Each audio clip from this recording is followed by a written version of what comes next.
How does a UK court block one American company from buying another American company? On April 26th, Britain's antitrust regulator, the Competition and Markets Authority, or CMA, blocked Microsoft's acquisition of Activision Blizzard, a publisher of games such as Call of Duty, arguing that the combined firm could gain too much clout and reduce choice for consumers. The surprise decision may have killed the deal worldwide. The $69 billion acquisition, which will have been Microsoft's largest and one of the tech's biggest ever, had seemed on track.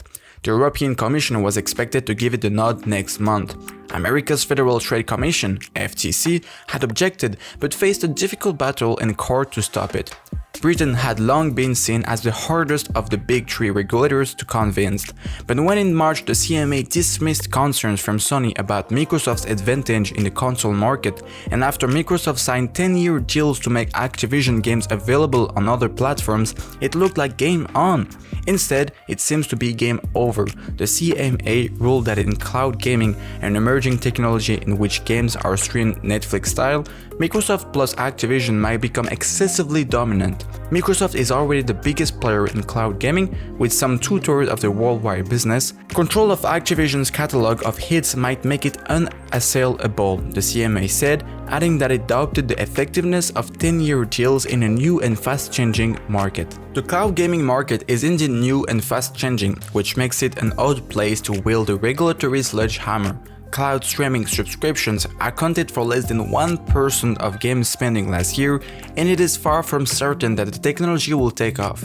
Google shut down its Stadia cloud service in January, and Amazon's similar Luna platform is unpopular. Even if Microsoft bucked the trend, it will be good for consumers. Cloud gaming is a vector of competition between Microsoft and rivals like Sony and Nintendo, not a distinct market. Weakening the main cloud gaming service will entrench the console industry and its leader, Sony.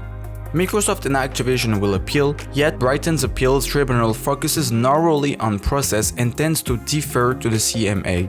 Microsoft's only other options are to break off a smaller chunk of Activision or carve Britain out of the global deal, both things it has previously indicated it will not do. Without a deal, Microsoft's future in gaming is in question. It's hard to see how the gaming division makes sense if Microsoft has the current business model dictated to them, given just how dominant Sony is with said business model. Microsoft is not the only big tech firm to have been ambushed by the CMA, which last year forced Facebook to undo its acquisition of Giphy, a generator of internet memes. Another Silicon Valley giant says that, since Brexit, Britain has been the feistiest of the big global regulators. America's FTC is aggressive, but reined in by the courts. The European Commission offers more scope for dialogue. The CMA, meanwhile, is getting stronger. On April 25th, Britain published a bill giving it wide discretion to regulate the biggest tech firms, with the power to dish out fines of up to 10% of global revenues. A separate online safety bill